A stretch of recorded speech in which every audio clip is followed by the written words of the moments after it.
teman-teman semua, kembali lagi dengan aku. I'm back teman-teman dan aku tuh so excited banget untuk hari ini bikin video.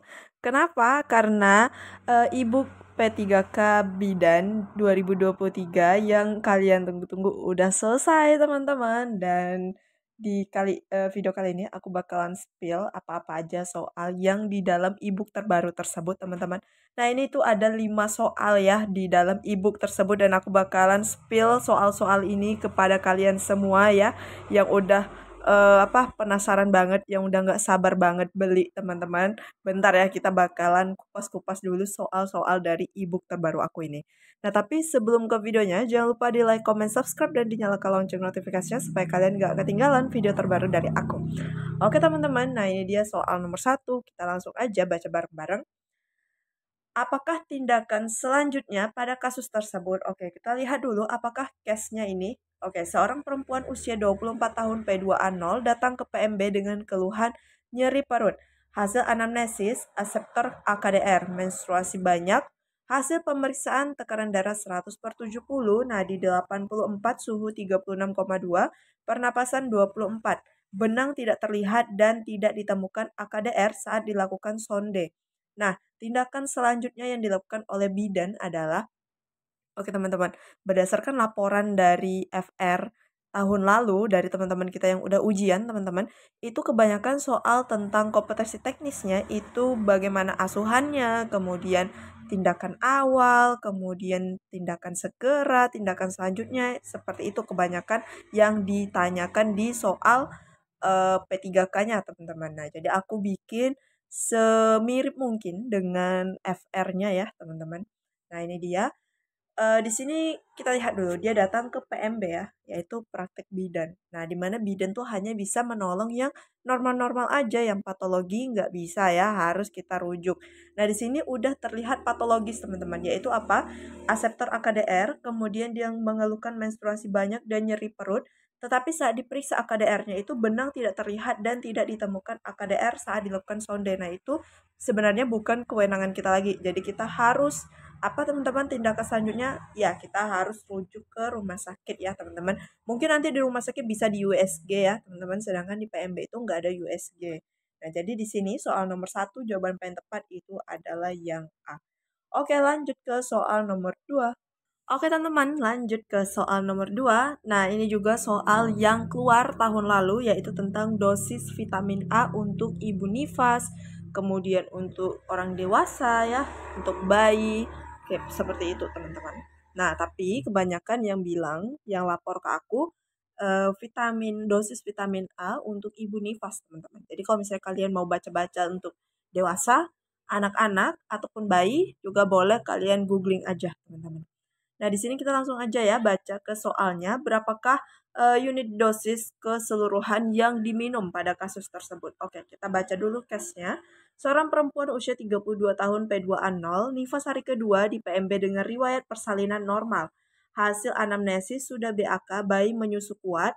Kemudian hasil pemeriksaan tekanan darah 120/80, nadi 78, suhu 36, pernafasan 20, uterus teraba keras, TFU 2 jari bawah pusat.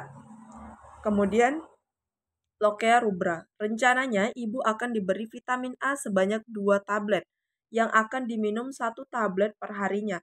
Berapakah unit dosis keseluruhan yang diminum pada ibu tersebut? Oke teman-teman. Nah, vitamin A itu kan diberikan 1 kali 24 jam ya teman-teman. Berarti sehari sekali aja minum tabletnya. Nah, tapi di sini kan dikasihnya 2 tablet ya.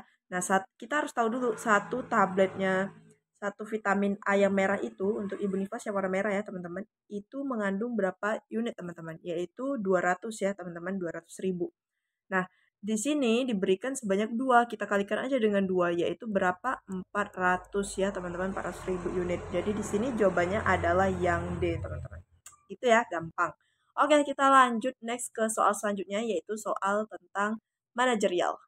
Oke teman-teman, kita lanjut ya ke soal nomor 3. Nah, itu ini merupakan soal manajerial di e-book terbaru aku, teman-teman.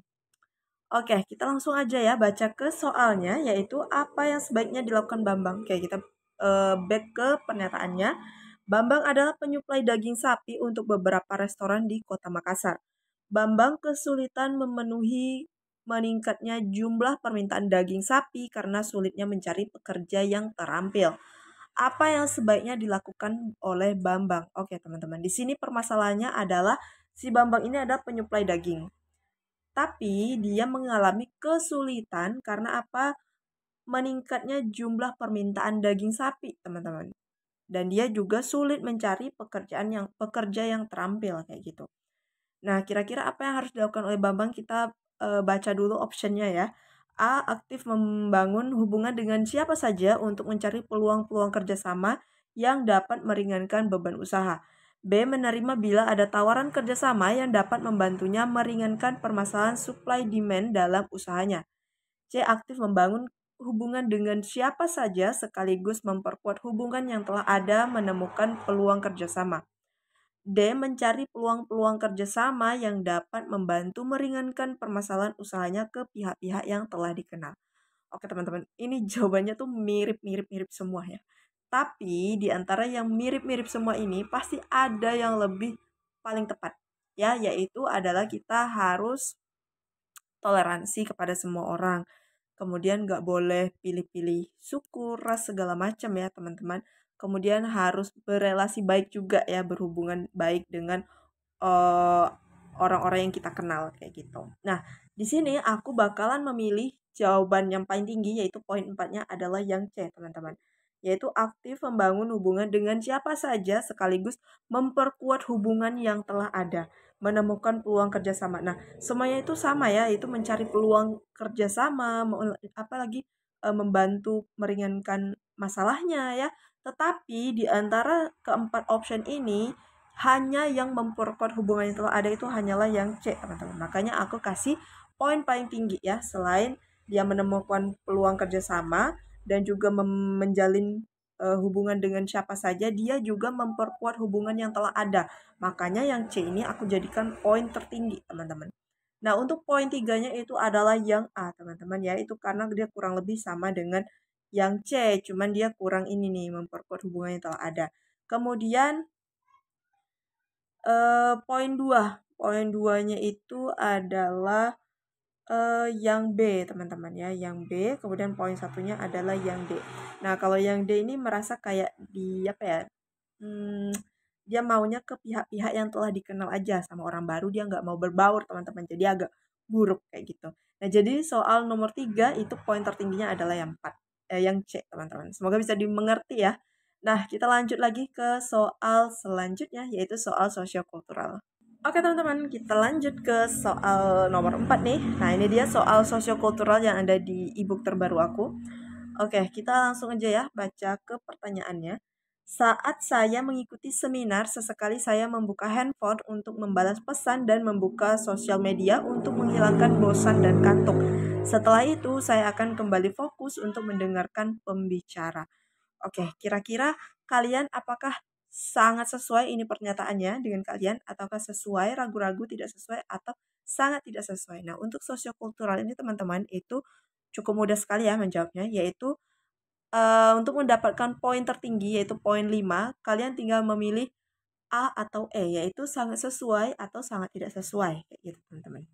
Nah, jadi tapi tergantung lagi dengan konteks pertanyaannya seperti soal ini ya, yaitu dia saat seminar, yaitu di mana seminar kita kan sebagai audiens mendengarkan pembicara ya ataupun narasumber kita. Nah, kalau misalnya kita main HP, kemudian kita scrolling sosial media, itu sama aja kita tidak menghargai orang di depan kita kayak gitu.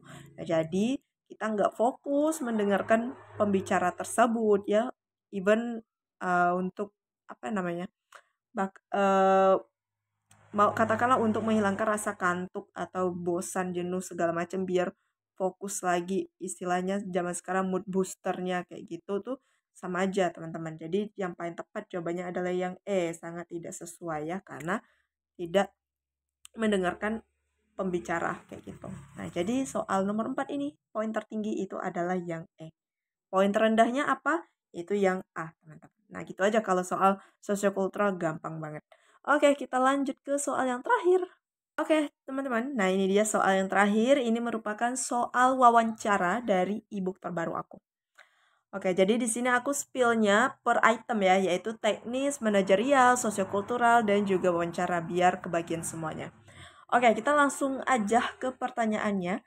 Sebagai seorang ASN P3K yang baru masuk kerja, Anda melihat bahwa rekan kerja Anda selalu datang 1 jam lebih lambat dari jadwal yang telah ditentukan oleh instansi tempat Anda bekerja. Maka Anda akan, oke, kita lihat optionnya, datang pada jam yang telah ditentukan, B, mengikuti rekan kerja Anda yaitu datang pada jam yang sama, C, melaporkan kejadian tersebut kepada pimpinan, D, menegur rekan kerja Anda dan membicarakan masalah tersebut dengan cara yang baik. Oke, sebenarnya tuh ini baik semua ya jawabannya. Kecuali yang B ini pasti poinnya 1, teman-teman. Nah, tapi di sini kita lihat lagi ya, teman-teman. Kita itu sebagai pegawai yang baru masuk kerja, berarti anak baru nih. Nah, di mana anak baru itu kita pasti belum kenal nih sama rekan kerja kita, kemudian orang-orang kantor ya, belum belum akrab lah kayak gitu. Jadi, kalau misalnya kita mau lapor kepada pimpinan, teman-teman, pasti secara real, teman-teman, kita kalau jawab soal ini tuh harus difikirkan secara real juga ya, nggak boleh harus yang baik-baik semua tapi nggak sesuai di fakta lapangan kayak gitu. Harus disesuaikan dengan realnya, apa di faktanya juga. Kita sebagai anak baru kalau mau ngelapor ke pimpinan tuh pasti kayak ada rasa segan, canggung, takut segala macam ya. Begitu juga dengan yang D, menegur rekan kerja. Mungkin kalau misalnya kita udah bestie ini ya, atau jangan katakan jangan bestie, misalnya kita udah kerja sama sebulan, kita udah kenal sama orang ini ya kita tegur kayak gitu misalnya dia terlambat. Tapi karena ini kita baru hari pertama, anggaplah kita hari pertama masuk ke kantor ini, terus kita lihat orang-orang pada datang terlambat, kita jangan ikuti ya. Jadi kita tetap datang pada jam yang telah ditentukan. Nah, itu poin 4-nya di A. Karena apa? Kata kuncinya di sini, teman-teman. Pegawai yang baru masuk kerja, beda cerita kalau misalnya kita sebagai seorang ASN ya, kemudian kata-kata ini kita coret, kemudian Anda melihat bahwa rekan kerja Anda itu bisa lah kita jawabnya adalah kita menegur ya teman-teman kayak gitu. Tapi kalau udah ditegur kemudian masih juga dibikin, entah udah capek banget kita negur udah 10 kali 5 kali kita tegur masih juga diulangi, ya udah kita lapor aja ke pimpinan teman-teman tuh ya. Tapi karena ini kita masih baru ya udah make sense ya teman-teman. Jadi jawabannya adalah yang A. Mungkin dari kalian ada yang jawab C atau D, juga boleh komen di kolom komentar sertakan alasannya. Oke teman-teman, nah itu dia tadi 5 soal dari ebook terbaru aku. Aku excited banget untuk spill-spill soal yang baru-baru aku bikin, apalagi udah lama banget gak upload. Nah, buat kalian yang misalnya bertanya-tanya nih dari kemarin yang selalu meneror WA aku, kapan nih kak bukunya, e-booknya itu bisa launching. Nah, sekarang udah bisa launching teman-teman. Nah, ini dia contoh e-book terbarunya nih teman-teman, bisa kalian order via WhatsApp ya. Nomor WhatsApp aku udah aku cantumin di description box aku, teman-teman. Dan misalnya yang bertanya-tanya selain ebook apakah ada website untuk try out? Ada, teman-teman, yaitu namanya Sobat P3K.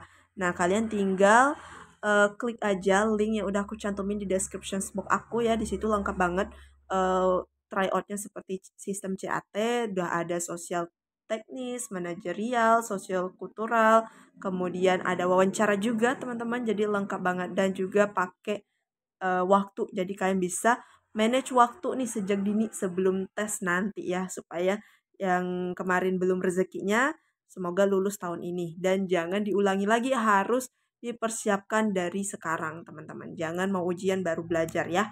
Oke teman-teman, segitu aja dari aku. Terlebih terkurang aku mohon maaf dan aku mau ucapin terima kasih banget buat kalian yang selalu support dengan channel ini dengan cara subscribe. Yang belum subscribe jangan lupa di subscribe, yang udah subscribe terima kasih banget.